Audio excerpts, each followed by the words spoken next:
Okay, so this is one of my favorite books to read with my daughter. This is called The Day the Crayons Quit. And it's so funny because it's all told from the perspective of a crayon. Maybe you've read this one before. So let's go ahead and jump right into it. This is called The Day the Crayons Quit. Just looking at the cover, how do you think these crayons are feeling right now? Just looking at the expression on their faces, how are they feeling?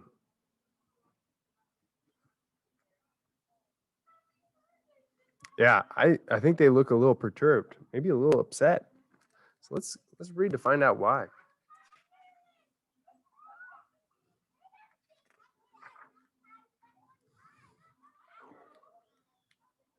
One day in class, Duncan went to take out his crayons and found a stack of letters with his name on them.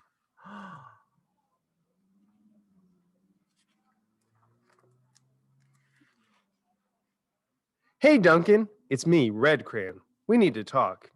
You make me work harder than any of your other crayons. All year long, I wear myself out coloring fire engines, apples, strawberries, and everything else that's red. I even work on holidays. I have to color all the Santas at Christmas and all the hearts on Valentine's Day. I need a rest. Your overworked friend, Red Crayon. Oh, poor Red, he stuckered out. Dear Duncan, all right, listen, I love that I'm your favorite crayon for grapes, dragons, and wizard hats. But it makes me crazy that so much of my gorgeous color goes outside the lines. If you don't start coloring inside the lines soon, I'm going to completely lose it. You're a very neat friend, Purple Crayon.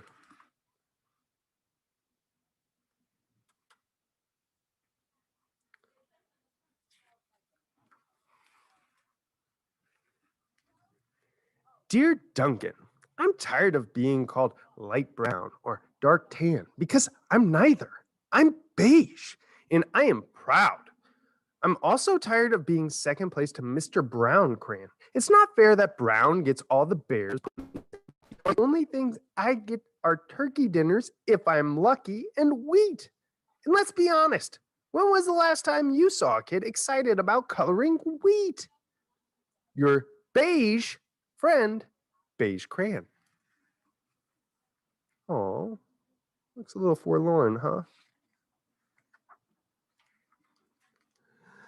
Duncan, Gray Crayon here. You're killing me. I know you love I know you love elephants, and I know that elephants are gray. But that's a lot of space to color in all by myself. And don't even get me started on your rhinos, hippos, and humpback whales. You know how tired I am after handling one of those things? Such big animals. Baby penguins are gray. So are very tiny rocks, pebbles. How about one of those once in a while to give me a break? Your very tired friend, Gray Crayon. He does have a point about how much space that he's got to cover there.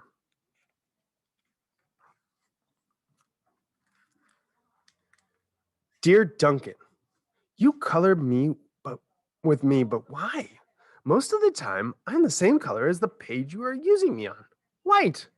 If I didn't have a black outline, you wouldn't even know I was there.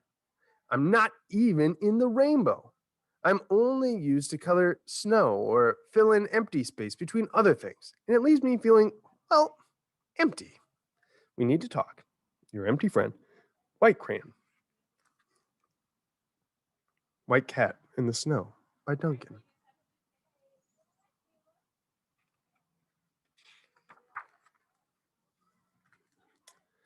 Hi, Duncan. I hate being used to draw the outline of things. Things that are colored by other colors, all of which think they're brighter than me.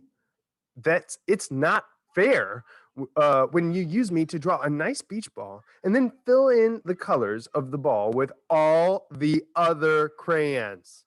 How about a black beach ball sometime? Is that too much to ask? Your friend, Black Crayon.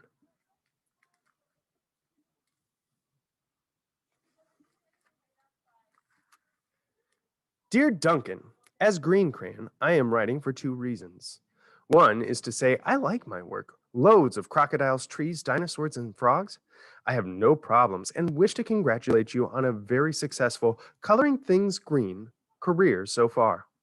The second reason I write is for my friends Yellow Crayon and Orange Crayon, who are no longer speaking to each other. Both crayons feel they should be the color of the sun.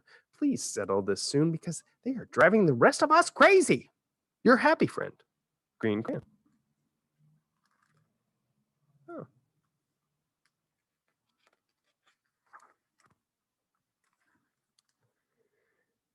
Dear Duncan, Yellow Crayon here. I need you to tell Orange Crayon that I am the color of the sun. I would tell him, but we are no longer speaking. And I cannot prove I'm the color of this. I can prove that I'm the color of the sun too. Last Tuesday, you used me to color in the sun on your Happy Farm coloring book. In case you've forgotten, it's on page 7. You can't miss me. I'm shining down brilliantly on a field of yellow corn. Your pal in the true color of the sun, Yellow Crayon.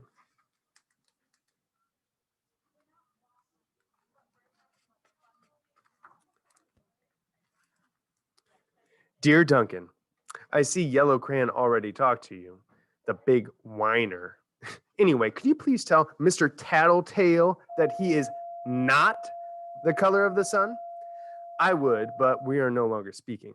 We both know I am clearly the color of the sun because on Thursday, you used me to color the sun on both the Monkey Island and the Meet the Zookeeper pages in your Day at the Zoo coloring book.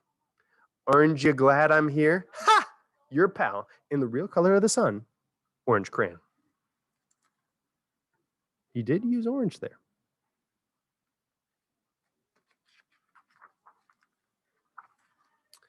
Dear Duncan, it's been great being your favorite color this past year and the year before. And the year before that.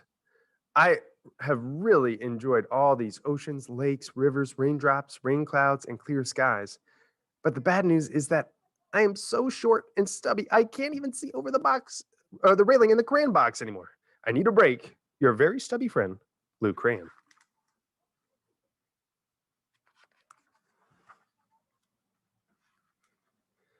Duncan! Okay, listen here, kid. You have not used me once in the past year. It's because you think that I'm a girl's color, isn't it? Speaking of which, please tell your little sister I said thank you for using me to color in her Little Princess coloring book. I think she did a fabulous job of staying inside the lines. Now, back to us. Could you please use me sometime to color the occasional pink dinosaur or monster or cowboy? Goodness knows they could use a splash of color. Your unused friend, Pink Crayon.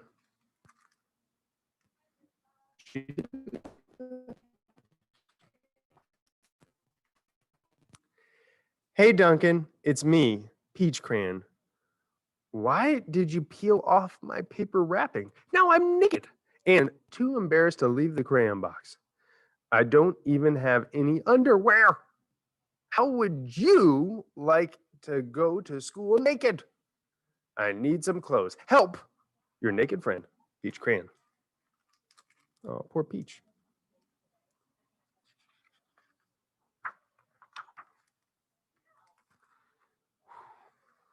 Well, poor Duncan just wanted to color. And of course, he wanted his crayons to be happy. That gave him an idea. When Duncan showed his teacher his new picture, she gave him an A for coloring.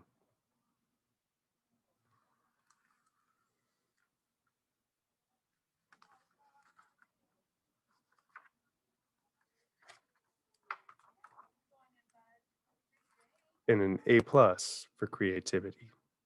Okay, so now what I'd like for you to do is to draw your picture kind of like Duncan did, but your version of Duncan's picture that made all of these crayons enormously happy. See if you can draw a picture that responds to each of these crayons' requests and then can explain to us how you answered and responded to each crayon when you display your masterpiece, your beautiful piece of art for the class. All right, can't wait to see them.